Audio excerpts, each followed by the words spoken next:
Em nome de Jesus, amém. Nós temos meditado em Hebreus, nós estamos em Hebreus, apesar de já bastante semanas, nós estamos em Hebreus 1, de 4 a 14, é o mesmo texto que nós estávamos semana passada, vamos ficar essa semana e talvez mais uma ou duas, e diz assim: feito tanto mais excelente do que os anjos, quando herdou mais excelente nome do que eles, porque a qual dos anjos disse jamais, tu és meu filho, hoje te gerei, e outra vez eu lhe serei por pai, e ele me será por filho. E outra vez, quando introduz no mundo o primogênito, diz, e todos os anjos de Deus o adorem. E quanto aos anjos, diz, faz dos seus anjos espíritos, e de seus ministros labaredas de fogo. Mas do Filho diz, ó Deus, o teu trono subsiste pelos séculos dos séculos. Cetro de equidade é o cetro do teu reino. Amaste a justiça e odiaste a iniquidade. Por isso Deus, o teu Deus, te ungiu com óleo de alegria, mais do que a teus companheiros. E tu, Senhor, no princípio fundaste a terra, e os céus são obra de tuas mãos. Eles perecerão, mas tu permanecerás, e todos eles como roupa envelhecerão, e como um manto os enrolarás, que serão mudados, mas tu és o mesmo, e os teus anos não acabarão. E a qual dos anjos disse jamais, assenta-te à minha destra, até que ponha os teus inimigos por escabelo dos teus pés? Não são porventura todos eles espíritos ministradores, enviados para servir a favor daqueles que hão de herdar a salvação? Então nós começamos semana passada a olhar para esse texto.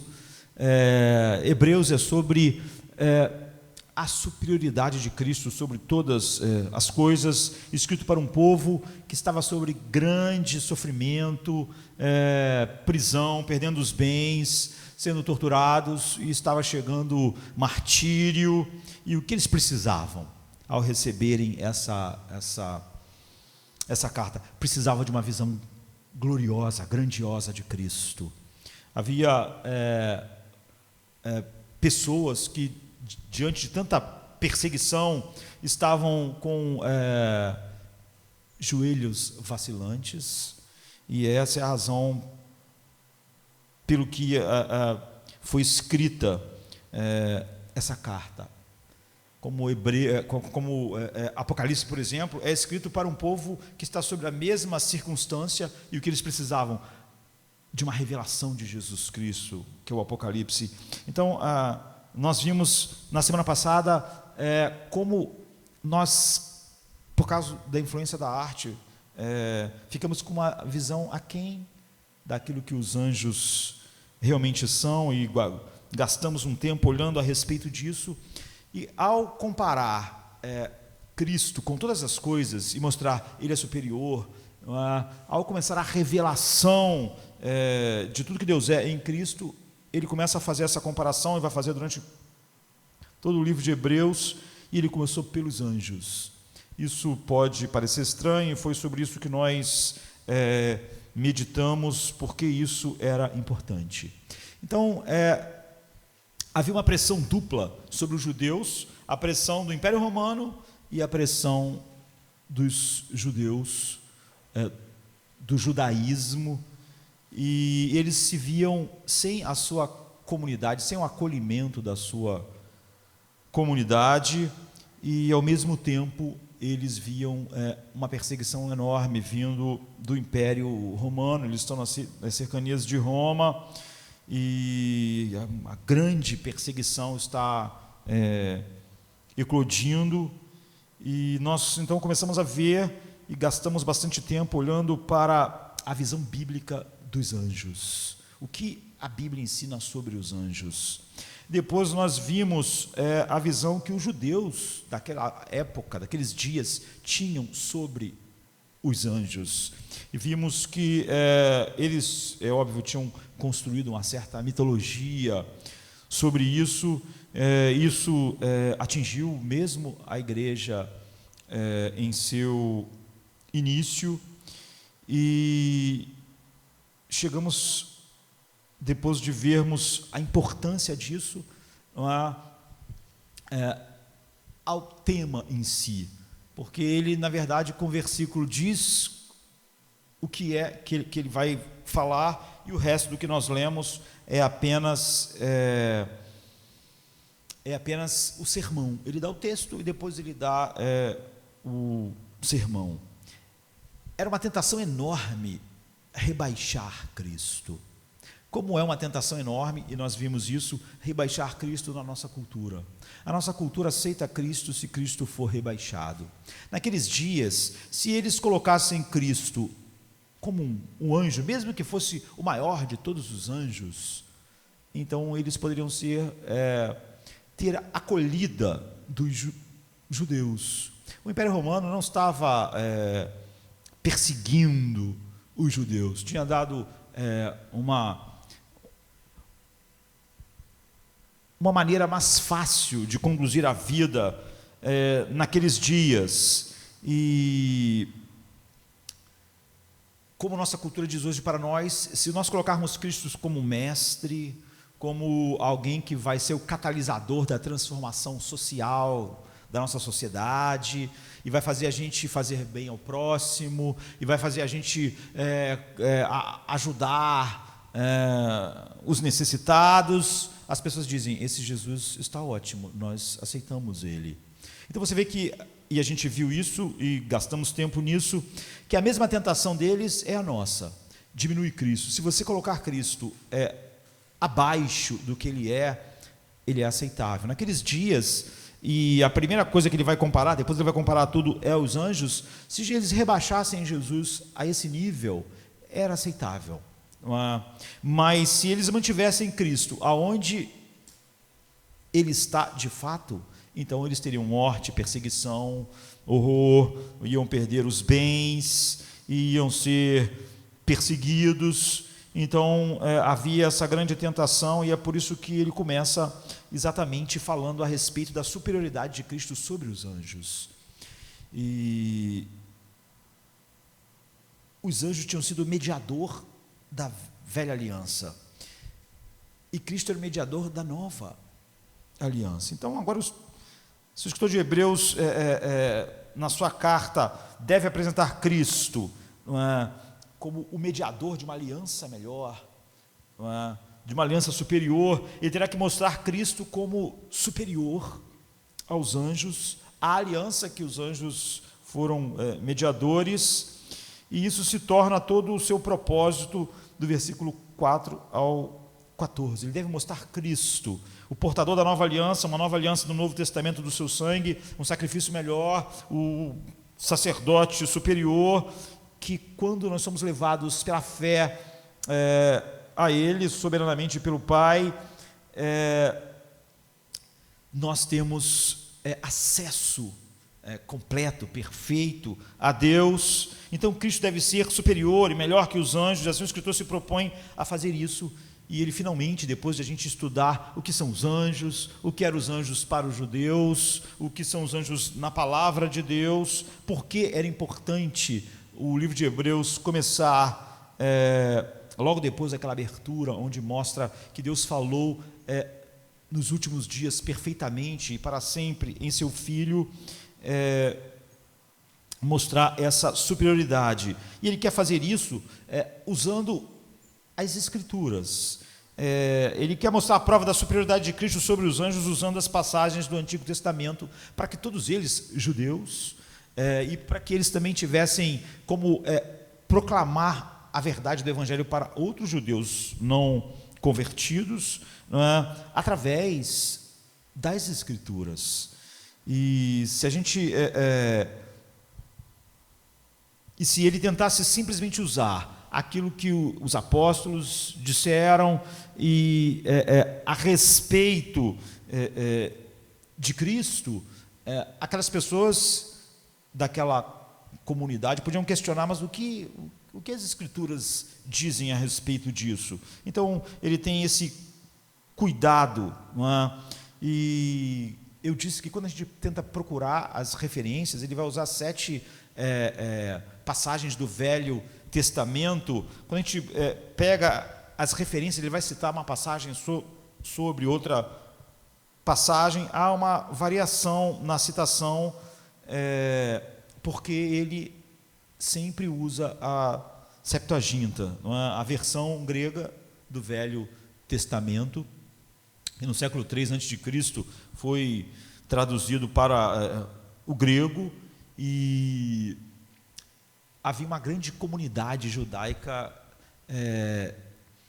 helenizada, ou seja, de língua grega, não é? Então, era muito usada, e fica evidente que o autor de Hebreus era assim, porque ele sempre cita o Velho Testamento em grego, né, da Septuaginta. Então, há uma variação de tradução, mas é exatamente a mesma coisa que está sendo dita nas citações. Então, eu quero olhar agora, hoje, né, o texto do sermão e o início do sermão dele para eles. Então, o texto realmente é o versículo 4a, que diz: ser feito muito melhor do que os anjos, feito tanto mais excelente do que os anjos. Esse é o texto dele, essa é a afirmação dele. Depois, até onde a gente leu, é só ele mostrando por que isso é verdade, porque isso é fundamental, porque isso é importante. Então, feito mais excelente do que os anjos, quando herdou mais excelente nome do que eles. Hebreus 1:4. Então, esse é o todo, esse é o texto. A partir de agora, até o versículo 14, ele vai pregar. Ele vai mostrar para eles, com a Bíblia, quer dizer, com o Velho Testamento, essa afirmação dele, sendo feito muito melhor do que os anjos. Quem é? Jesus Cristo. É o assunto do versículo 1 ao 3. Ele faz a afirmação no início do 4, e depois ele vai mostrar, através do Velho Testamento, essa realidade. Então, esse texto causou muitos problemas durante a história da igreja. Muitos cultos, muitas heresias e organizações religiosas negam a deidade de Cristo, negam que Cristo é Deus, não é? Essas heresias começaram muito no início. Você vê que, na verdade, essa é a própria tentação a qual as pessoas que estão recebendo a carta estão sujeitos. Se eles diminuíssem Cristo e colocassem ele como um anjo e não superior aos anjos, então eles poderiam ser aceitos, não é, pelos judeus, e estando ali na comunidade judaica, eles não sofreriam a perseguição que sofreriam como cristãos, e poderiam ainda manter a sua consciência não tão culpada, dizendo: não, nós cremos em Cristo, nós cremos no que ele fez, tendo diminuído para que a cultura aceitasse. Como a gente falou, é a tentação de hoje, nós diminuirmos Cristo para aquele nível que a sociedade diz que o aceita, um bom mestre, o catalisador das transformações, mas não como o Cordeiro de Deus, que tira o pecado, a propiciação de Deus, aquele que é o sacrifício para aplacar a ira de Deus, não é? A propiciação, isso o mundo não aceita, isso é um escândalo. A cruz é um escândalo. Tire a cruz e Jesus para a cultura é ótimo. Então a cultura diz para nós: diminuam Cristo. A cultura deles dizia a mesma coisa. Muitos cultos e heresias que negam a divindade de Cristo chegaram a essa passagem para tentar se apegar a isso, não é? Porque eles dizem, você vê, ele foi feito, porque diz assim: foi feito tanto mais excelente do que os anjos, quando herdou mais excelente nome do que eles. Hebreus 1:4. Mas a palavra aqui, não é, no original, ele está usando tanto o grego do Velho Testamento, e é claro, o grego, ao falar com eles, não é, a palavra que é usada aqui não é de criar, não é ginomai, é tornar-se. E Jesus Cristo sempre foi eternamente Deus. Então, o que o autor está dizendo aqui? Mas ele se tornou melhor que os anjos em sua exaltação. Ele está inferindo que ele havia ele havia se tornado algo abaixo dos anjos. Não é? Quando o Salmo fala a respeito dos homens, diz, menor do que os anjos o fizeste. Assim é o homem. Nós vimos, ao estudarmos o que são os anjos na semana passada, essa diferença. Então, é exatamente isso que o capítulo 2, verso 9 diz, porque diz assim: vemos, porém, coroado de glória e de honra, aquele Jesus que fora feito um pouco menor do que os anjos, por causa da paixão da morte, para que, pela graça de Deus, provasse a morte por todos. Hebreus 2:9. Então, nós precisamos ficar aqui, porque isso é importante, e muitos erros saíram daqui. Então, você vê, ele foi feito menor do que os anjos ao se tornar um homem. Então, é isso que o texto no capítulo 2 está dizendo. Vemos, porém, coroado de glória e de honra aquele Jesus que fora feito um pouco menor do que os anjos por causa da paixão da morte, para que pela graça de Deus provasse a morte por todos. Então, ele está falando sobre Jesus Cristo, o Filho. E se você entender isso, realmente terá a matéria necessária para compreender todo o resto. Ele está falando de Jesus Cristo como o Filho. Ele está falando de Jesus Cristo como o Filho de Deus e o Filho do homem. Ele foi feito inferior aos anjos devido à sua fidelidade, obediência e ao maravilhoso trabalho que ele fez de propiciação e de expiação pelos eleitos, e então ele se tornou ele foi feito melhor do que os anjos, porque por um tempo ele foi inferior aos anjos, fiel, como Filipenses 2 diz, existindo na forma de Deus, não teve por usurpação se agarrar a esse direito, antes ele se esvaziou e se humilhou e se tornou um homem. Então, como filho de Deus e filho do homem. Agora, de que maneira Jesus era melhor do que os homens, do que os anjos?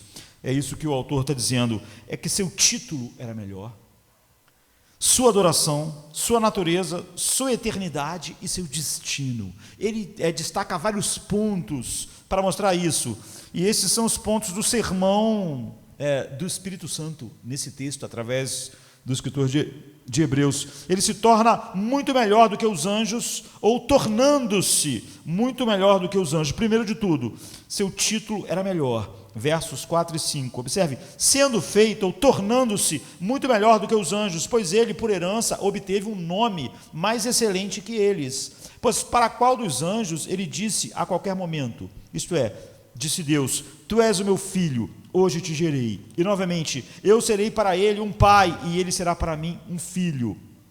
Ou em outra versão, quando herdou mais excelente nome do que eles, porque a qual dos anjos disse jamais, tu és meu filho, hoje te gerei. E outra vez, eu lhe serei por pai, e ele me será por filho. Então o Espírito Santo aqui diz que Jesus é melhor do que os anjos, em primeiro lugar, número 1, porque ele tem um nome superior, um nome maior.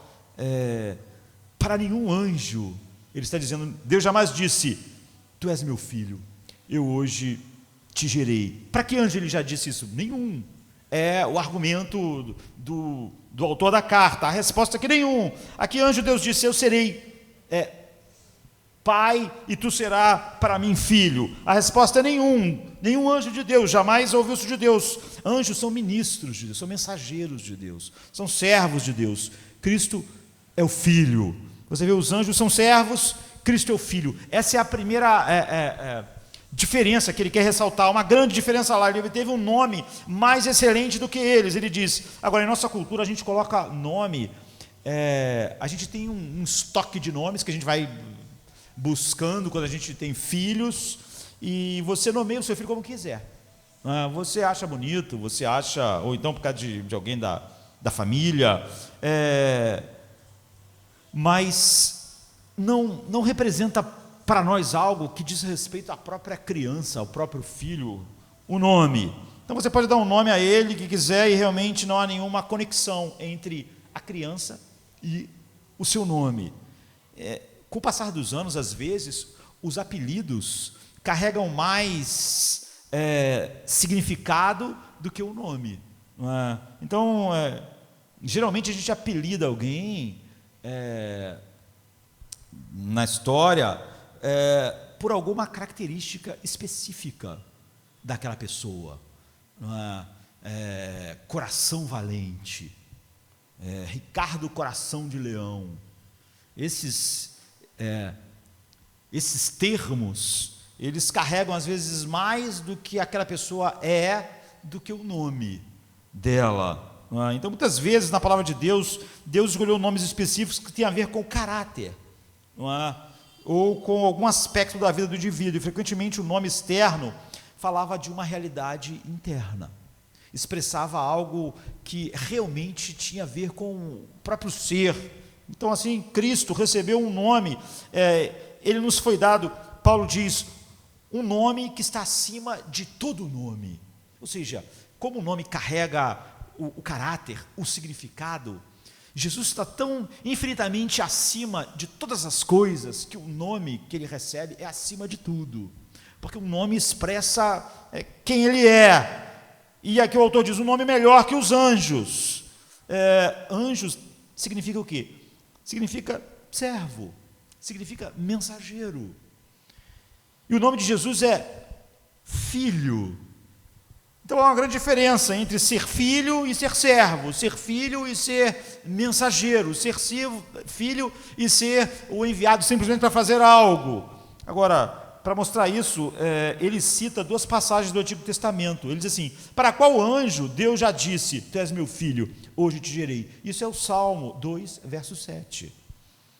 E tu és o meu filho, eu hoje te gerei. Logo abaixo, ele está citando, você vê o texto deles, ele está citando a Bíblia, o Velho Testamento. Ele quer que eles vejam através da palavra, como Jesus queria que os discípulos no caminho de Emaús vissem, através da palavra quem era ele, quem é Jesus. Então ele diz, eu serei para ele um pai, ele será para mim um filho.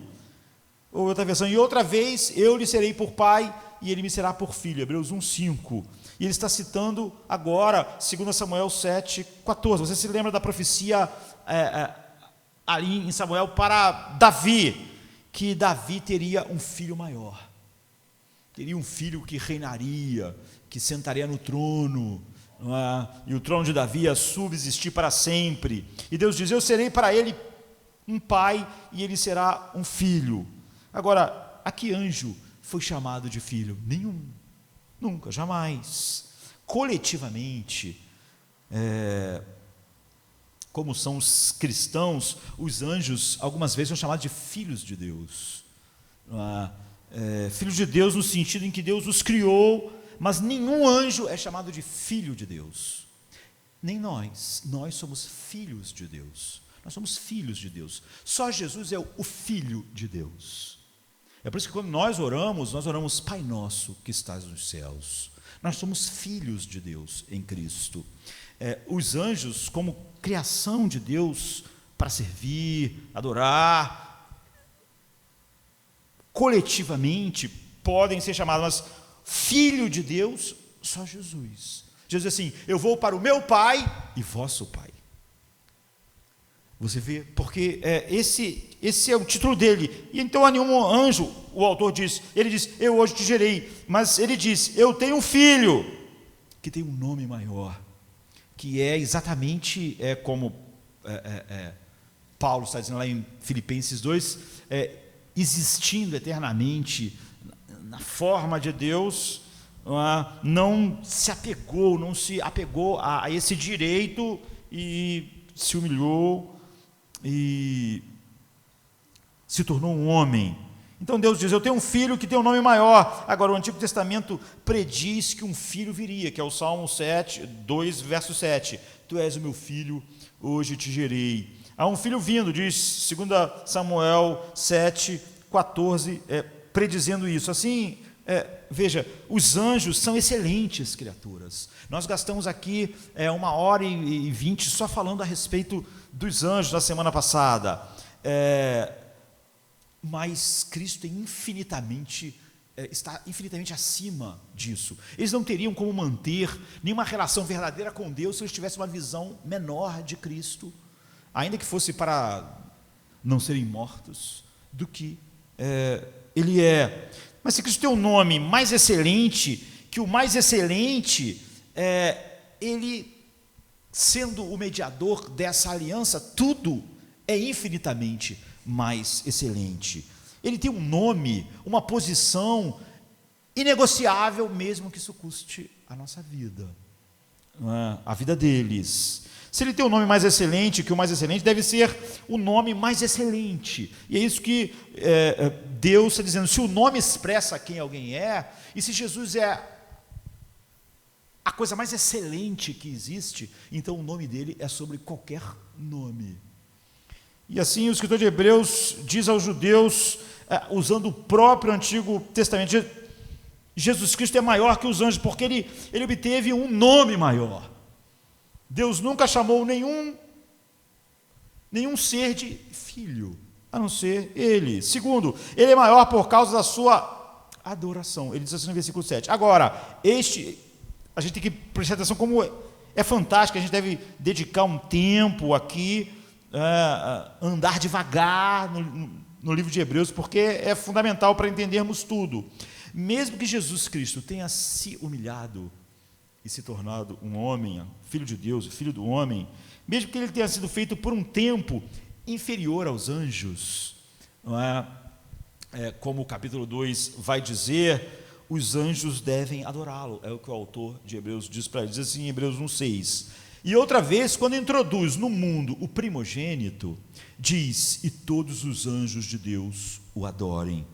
E se os anjos de Deus devem adorá-lo, então ele está numa posição infinitamente maior do que os anjos. Essa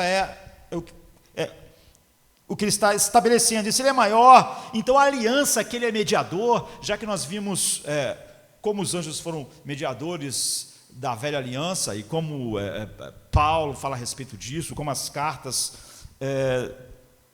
apostólicas falam a respeito disso, então a aliança que ele é mediador é infinitamente maior do que a antiga aliança. Então o versículo 6 diz, e novamente, e nós vamos ter que olhar isso, quando ele introduz o primogênito no mundo, ele diz, e que todos os anjos de Deus o adorem. Então, ao mostrar que Jesus é o objeto da adoração de todos os anjos, ele estabelece isso. Isso é uma citação do Salmo 97, 7. E até o salmista do Antigo Testamento disse que todos os anjos de Deus deveriam adorar a Cristo. E ele está mostrando tudo isso, citando textos, empilhando textos do Velho Testamento, e os judeus, então, não deveriam se surpreender com isso. Todo o centro daquilo que ele quer mostrar é que se você negociar um pouquinho o que Cristo é, como a nossa cultura pede, como aquela cultura pedia, você perde o Evangelho. Se eles colocassem Jesus como o maior de todos os anjos, eles poderiam ser aceitos, mas então eles não estariam mais com nenhuma relação verdadeira com Ele. Qualquer coisa, não importa como se diga, eles poderiam continuar se dizendo cristãos, porque eles iam continuar a dizer crer em Cristo. Se a gente diz crer em Cristo, mas de alguma maneira aquilo que nós cremos a respeito dele é menor do que o que ele é, o que nós cremos não é no Evangelho. E assim, longe de se aproximar da glória dos anjos, a glória do Filho encarnado, eu devo dizer, a esse os anjos todos são ordenados a adorar. Então, você pode me perguntar assim, pastor, mas os anjos sempre não adoraram a Cristo? Sempre. Então, por que o autor está falando assim? Eles o adoraram durante todo o tempo, porque foi Cristo que os criou. Não é?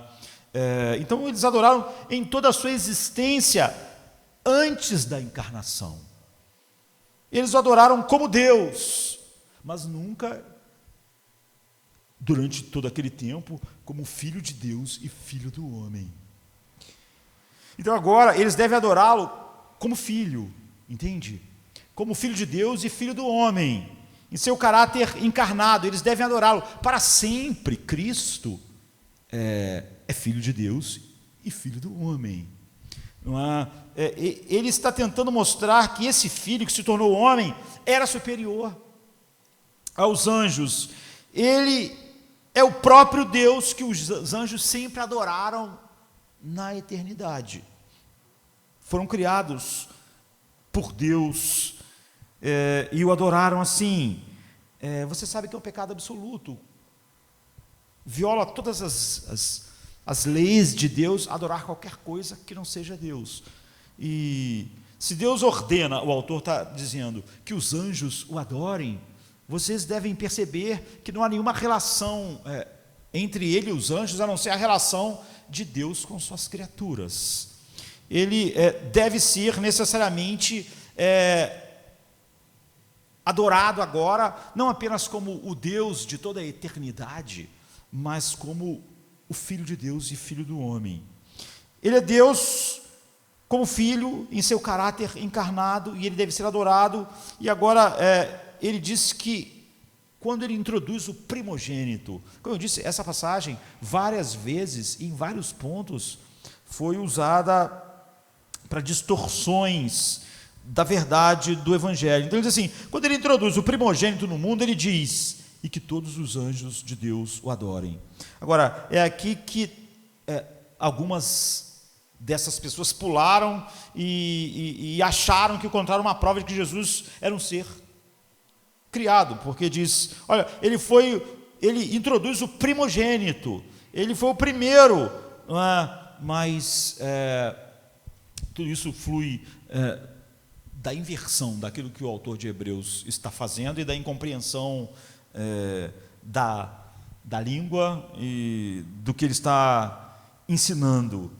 Eles simplesmente não entendem, as pessoas que um dia usaram esse texto argumentando assim, que a palavra primogênito, você vai ver que ela vai aparecer algumas vezes, primogênito entre os mortos, primogênito da criação, não é a palavra que tem algo a ver com o tempo. Às vezes nós usamos essa palavra relacionada ao tempo. Então, o filho que nasceu primeiro no tempo é o primogênito. Então, é o filho mais velho. Por quê? Porque é uma relação de tempo. Ele nasceu esse ano e o outro nasceu depois, tempos depois. Mesmo se for gêmeos, um nasceu primeiro. Tem a ver com o tempo. Mas a palavra que ele usa aqui, não é uma palavra que tem a ver com o tempo. É uma palavra que tem a ver com posição. Prototokos é a palavra que ele usa. Em Colossenses 1,15, Paulo diz assim, que é a imagem do Deus invisível, o primogênito de toda a criação. Você vê, não está falando do tempo, não é sobre o primeiro a ser criado, o primogênito da criação, o qual é a imagem do Deus invisível, o primogênito de toda a criação. E outros lugares você vai ver a expressão prototokos, que é usada aqui, usada assim, é uma palavra que fala da posição que alguém ocupa e não da relação com o tempo, não é uma descrição, é um título. Prototokos é um título de Cristo, significa o principal. É o motivo pelo qual está conectado ao conceito de primeiro gerado, é por causa da tradição cultural na qual a Bíblia é escrita, e isso fica claro para nós. O primeiro filho gerado era o principal, ele não era só uma questão temporal, não é? Ele herdava todos os bens do pai. Ele seria o chefe de tudo depois do pai. Por isso houve essa ligação. O prototokos passou a significar aquele com toda a dignidade, aquele com toda a honra, que permaneceria como principal na família. seria o cabeça da família, herdaria todas as coisas. E assim Jesus Cristo é o prototokos. Isso é uma referência à posição, não ao tempo. É uma referência ao direito, à autoridade, não ao tempo. A gente pode ver uma ilustração disso, não é? Olhando na Bíblia, no Velho Testamento, Jacó e Esaú. Não é? Quem foi o prototokos? Foi Jacó. Mas quem nasceu primeiro? Foi Esaú. O irmão mais velho, em relação ao tempo, foi Esaú. Mas quem foi o prototokos foi Jacó. Jacó era o prototokos, Esaú era o mais velho. Você vê, Jacó seria o principal, seria o cabeça, seria aquele que herdaria as coisas, seria a linhagem da bênção. Por exemplo, em Gênesis 49, nos fala exatamente do caráter do prototokos. O que significa isso? Quando fala sobre Rúben, que era o primogênito, né, o prototokos de Jacó, diz assim: tu és o meu primogênito. A palavra na Septuaginta é prototokos, minha força e o começo da minha força, a excelência da dignidade, a excelência do poder. Essa é uma perfeita definição do que é a palavra prototokos, que está sendo usada aqui. Rúben, sendo primogênito, Jacó está dizendo: você é minha força e o princípio do meu vigor, o mais excelente em alteza e o mais excelente em poder. O que significa? Força, virtude, dignidade e poder. Meu poder, dignidade, virtude, está tudo sobre você. Você é o prototokos. Você é dono de todas as coisas.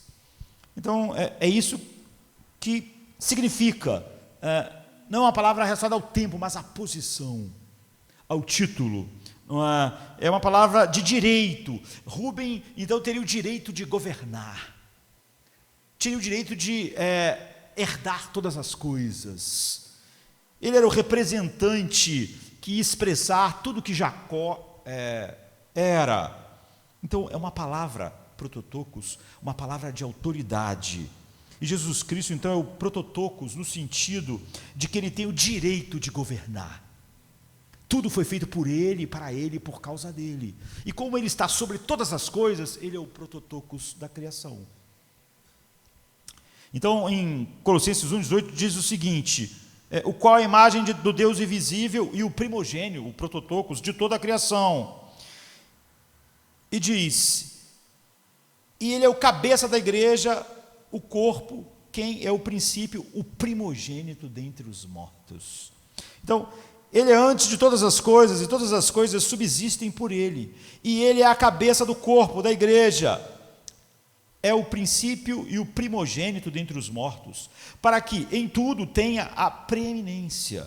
Porque foi do agrado do Pai que toda a plenitude nele habitasse. Colossenses 1, 17 a 19. Agora, isso diz que Jesus foi o primogênito, o prototokos entre os mortos. Alguém ressuscitou antes de Cristo? É óbvio que sim. Lázaro ressuscitou. Ele não está falando sobre tempo, quando ele diz que ele é o primogênito entre os mortos. Ele não está falando sobre quem foi o primeiro, como a palavra, quando nós a relacionamos com o tempo.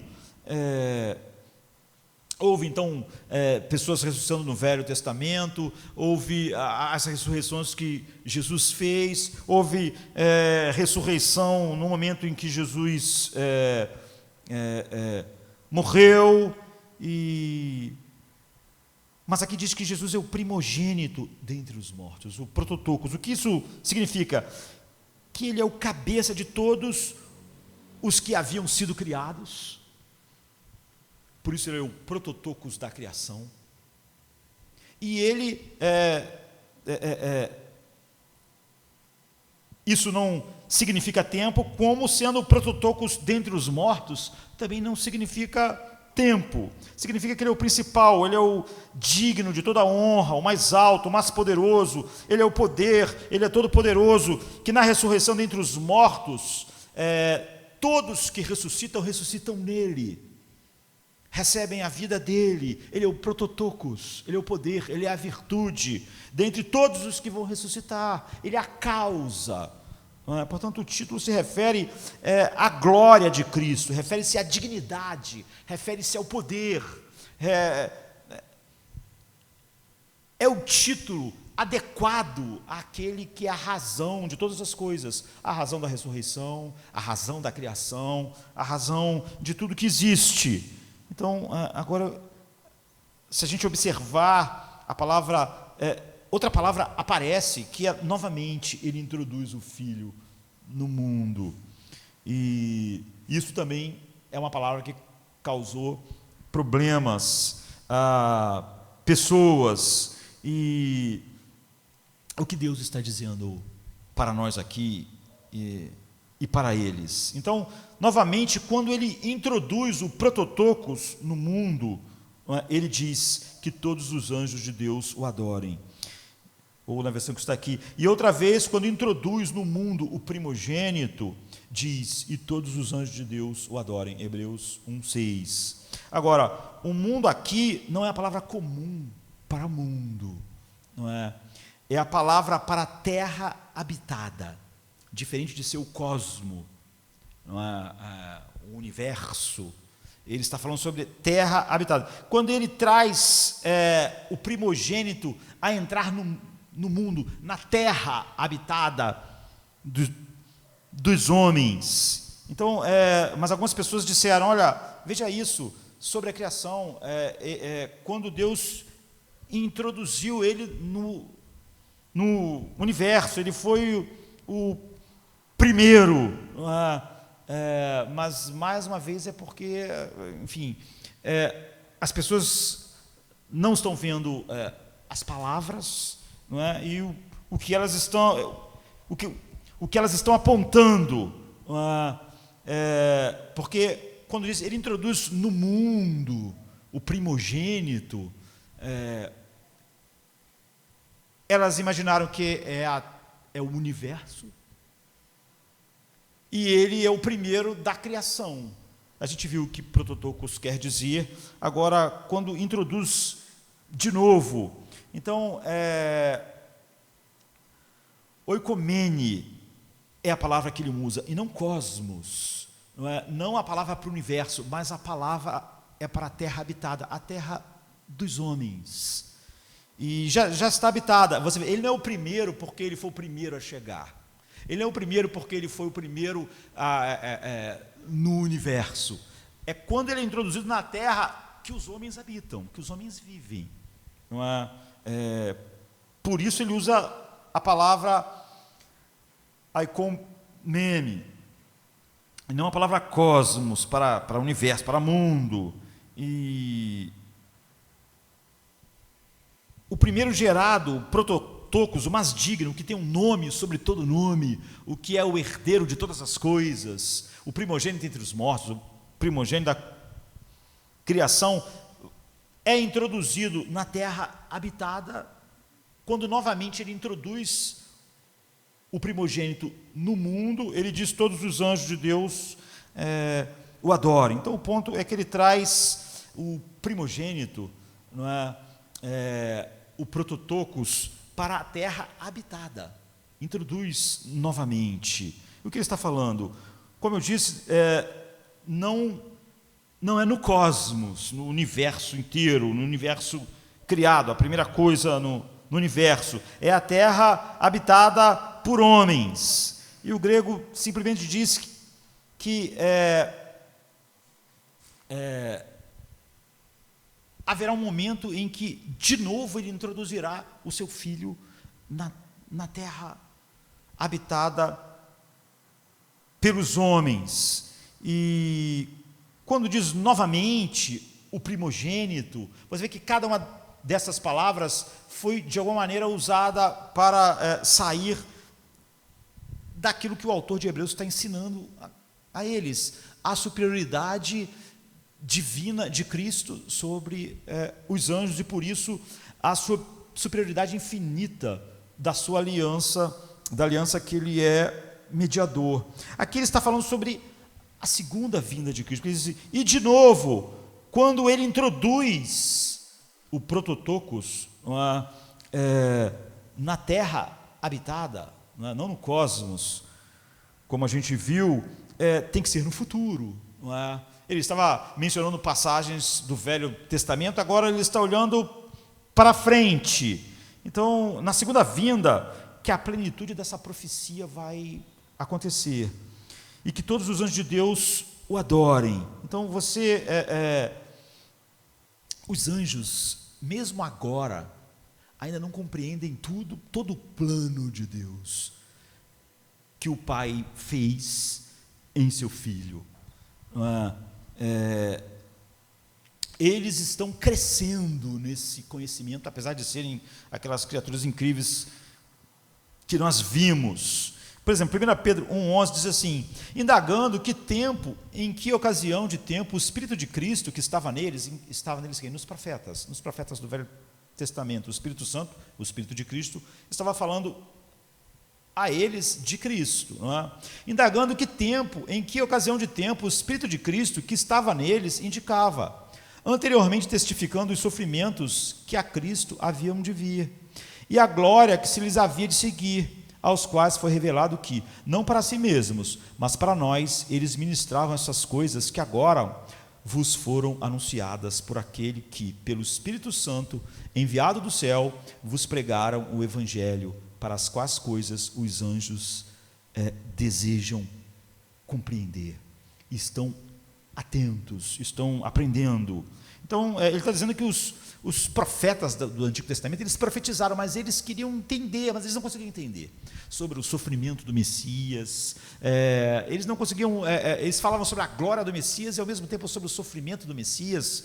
Isaías, todos os profetas falam sobre as duas coisas, eles não conseguem entender, e eles tentavam, e Pedro está dizendo, isso, eles perceberam que não eram para eles, a revelação disso estaria lá na frente, e o Espírito de Cristo que estava neles falava sobre Cristo, mas eles não podiam ter uma compreensão perfeita disso, até que Cristo realmente viesse, e agora vocês ouviram, através dos apóstolos, e o Espírito de Cristo revelou perfeitamente, é por isso que nos últimos tempos ele falou finalmente, para sempre, em seus filhos. Então os profetas estavam olhando para todos os sofrimentos do Messias e tentando descobrir como aquilo que eles haviam escrito ia acontecer e como funcionava tudo isso. Então o versículo 12 diz, a quem foi revelado que não era para si mesmos, mas para nós, que eles ministravam as coisas que agora são relatadas a você por aqueles que lhe pregaram o Evangelho através do Espírito Santo. Então, quando você está olhando para essas coisas, nós agora estamos entendendo o que os profetas queriam entender e não entendiam. Mas eu amo isso no final do verso 12, não é? Que para essas coisas que nós estamos entendendo, todo o propósito de Deus em seu Filho, os anjos, eles o que? Eles desejam investigar.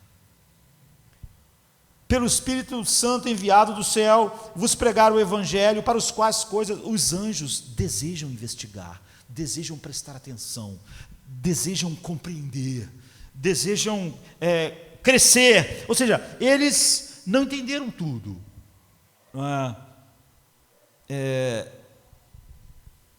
Apesar de, desde que foram criados, estarem na presença imediata de Deus, em adoração, enfim, eles estão aprendendo. E aqui diz que, novamente, quando o Pai traz o primeiro, o prototokos, no mundo, agora ele diz que os anjos o adorem, com uma imagem completa. A nossa adoração, ela cresce à medida que o nosso conhecimento de Cristo cresce. Não é? Nós o vemos maior, nós crescemos e o vemos maior.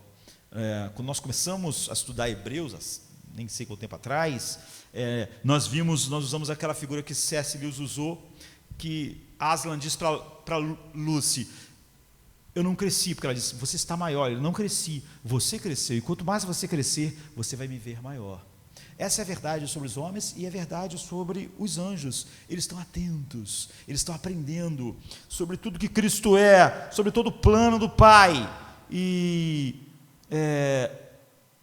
à medida que esse aprendizado vai se tornando claro, à medida que eles atentam para o que aconteceu aqui e o que está acontecendo agora, através do que o Espírito faz, aplicando a obra de Cristo na igreja, eles estão atentos, crescendo nisso.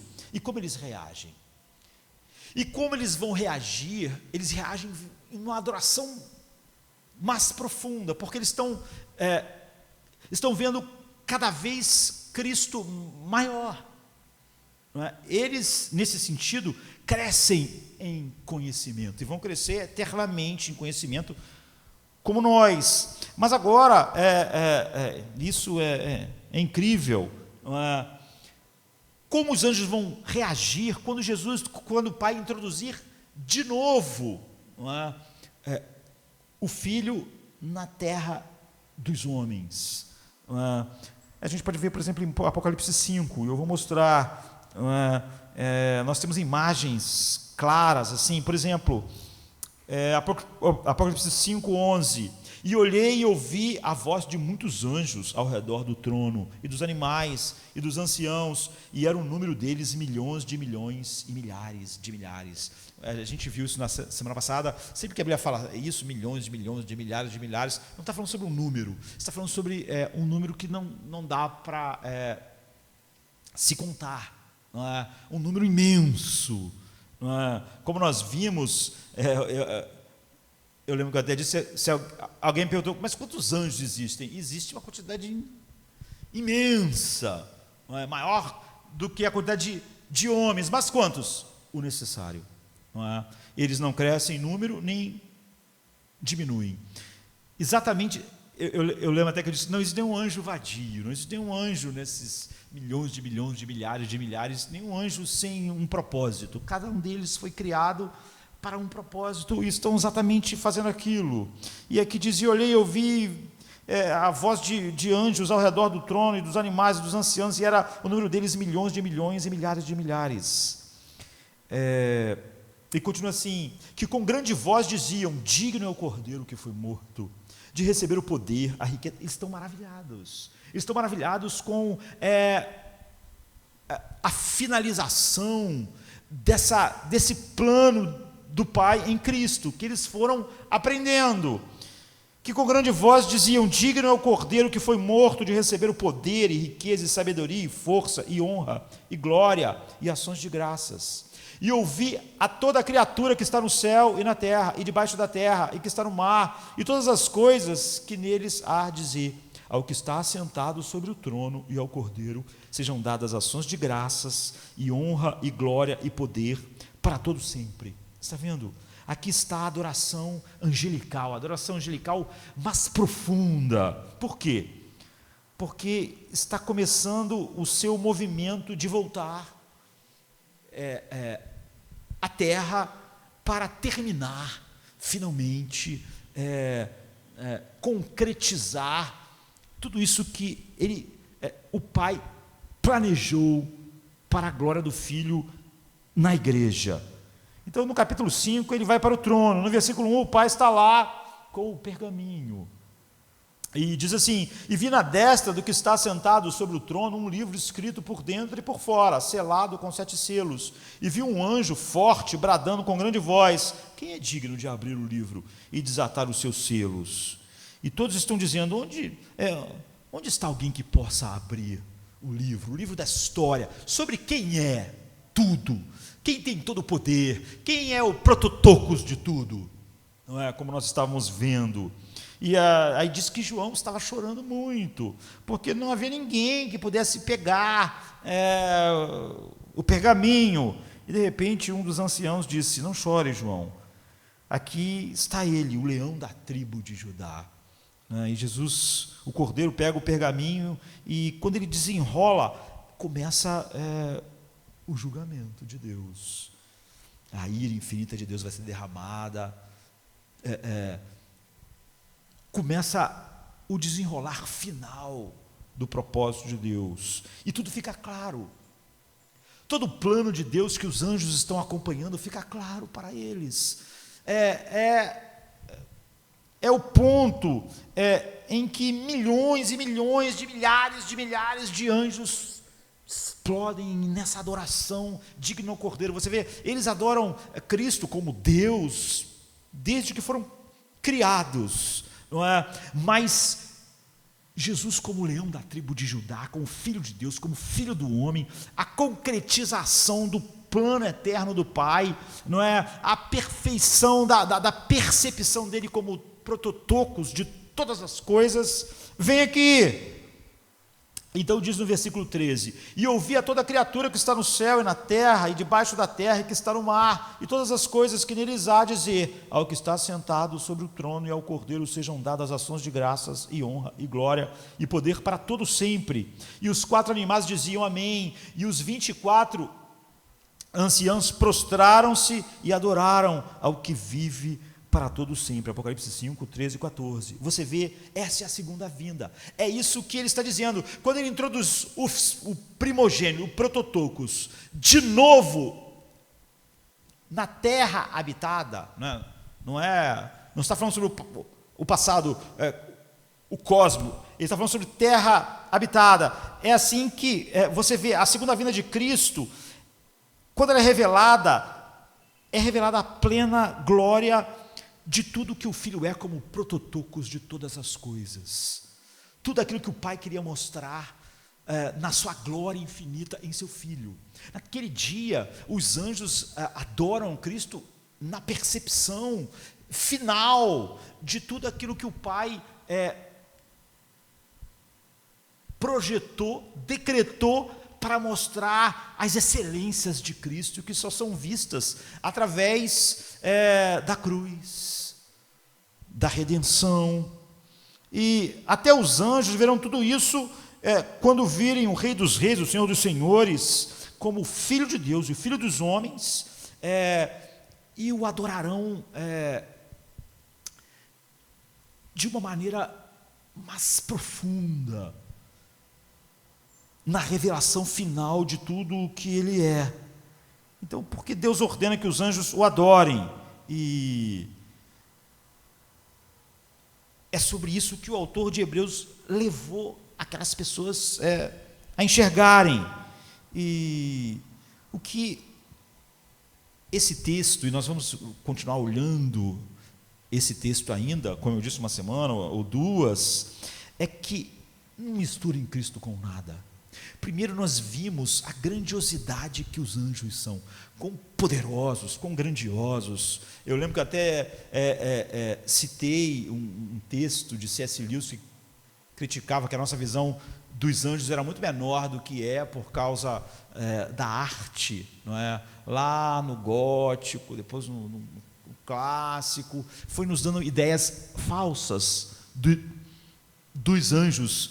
Eles são criaturas para nós incríveis e poderosas, e mesmo anjos caídos, a não ser que haja intervenção direta de Deus, nós não teríamos como lidar com nada disso.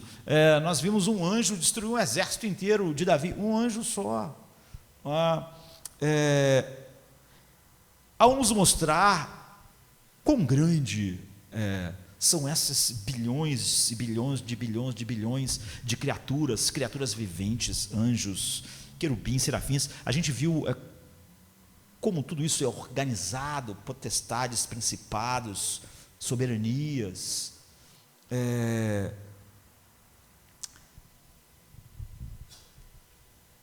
O autor está nos mostrando como nós temos uma ideia pequena de Cristo.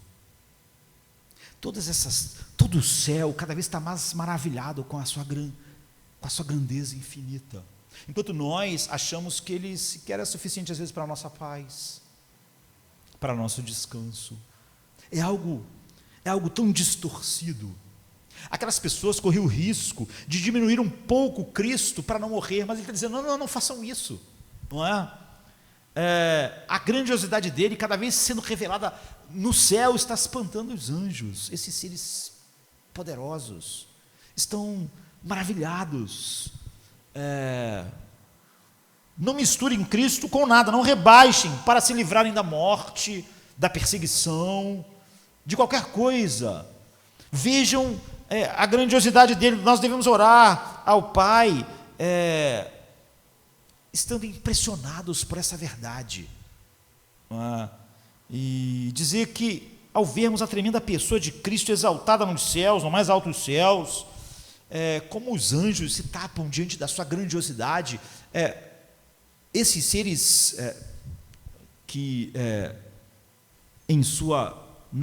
pela maneira com que Deus os criou, quando João vê um deles, tende a querer se prostrar, mas como todos eles estão atentos para ver tudo aquilo que Cristo é, e quanto mais essa revelação cresce, mais a adoração deles se torna maior, não é? Apesar de sempre terem apresentado uma adoração perfeita, mas à medida que o conhecimento de quem Cristo é aumenta, essa adoração vai se tornando mais de acordo com o que Cristo é, até que nesse momento aqui, o céu inteiro explode numa visão mais grandiosa de Cristo. Ele está dizendo para eles, é esse Cristo. O que é morrer perto disso? O que é vocês serem perseguidos pelo Império Romano?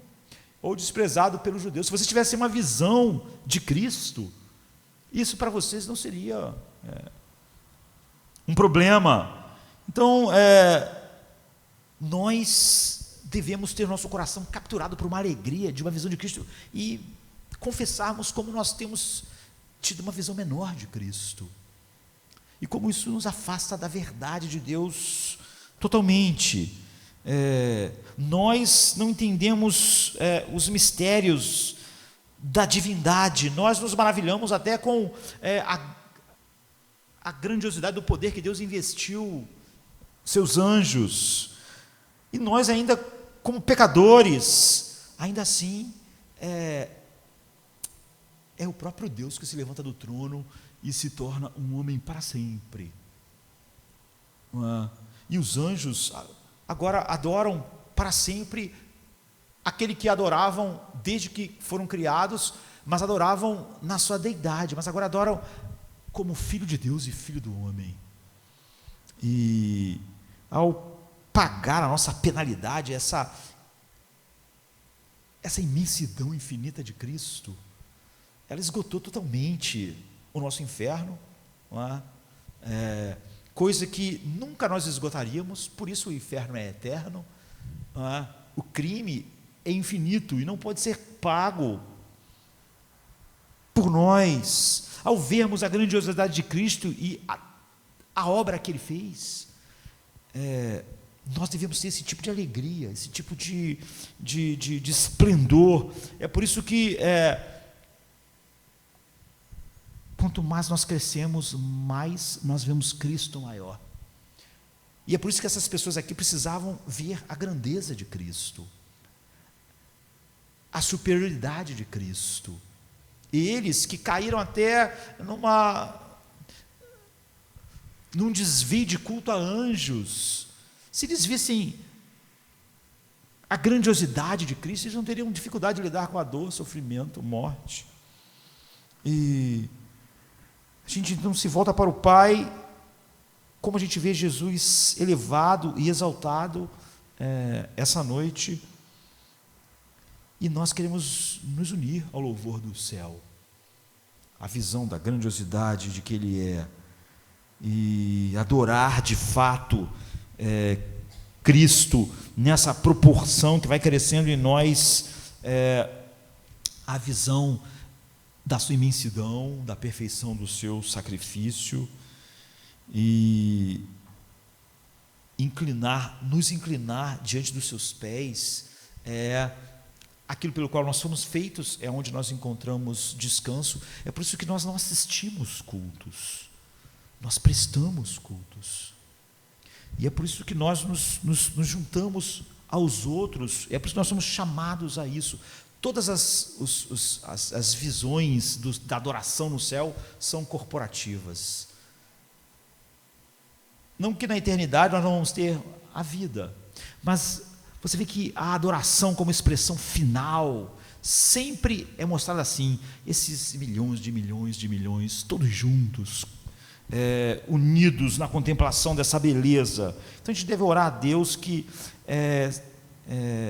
se houver entre nós qualquer um de nós que tem uma visão menor de Cristo, cada vez mais nossa cultura fala para a gente ter uma visão menor de Cristo, uma visão maior do homem, e é por isso que de uma maneira assustadora as pessoas misturam humanismo secular e evangelho, diminuem Cristo, dizem que nossa alma é mais complexa do que a infinitude de Cristo, diz que nossa alma tem anseios que Cristo não completa, diz o absurdo, não é? E aquelas pessoas lá que estavam sendo mortas por causa de Cristo só precisavam de uma coisa, uma visão correta de Cristo, da grandiosidade de Cristo, para entender a grandiosidade da aliança que Ele é mediador, para ver o tamanho da paz, da alegria e da vitória, e como em todas aquelas coisas eles eram mais do que vencedores. A maior oração que você deve fazer e que eu preciso é pedir ao Pai que nos dê uma visão cada vez mais verdadeira de Cristo, como seu Filho eterno e ao mesmo tempo agora Filho do homem, e pedir a Deus que nos ajude a olhar para aquele que nós traspassamos e lamentemos, não é? Como o Salmo diz, como o profeta diz, como um filho único, que haja um lamento verdadeiro pelo nosso pecado, a olharmos para o sacrifício que Ele custou, que nós recebamos as bênçãos e as riquezas de uma aliança melhor, perfeita em Cristo, e que isso inunde nosso coração de gozo tamanho que nos faça ousados no mundo em jamais diminuirmos Cristo.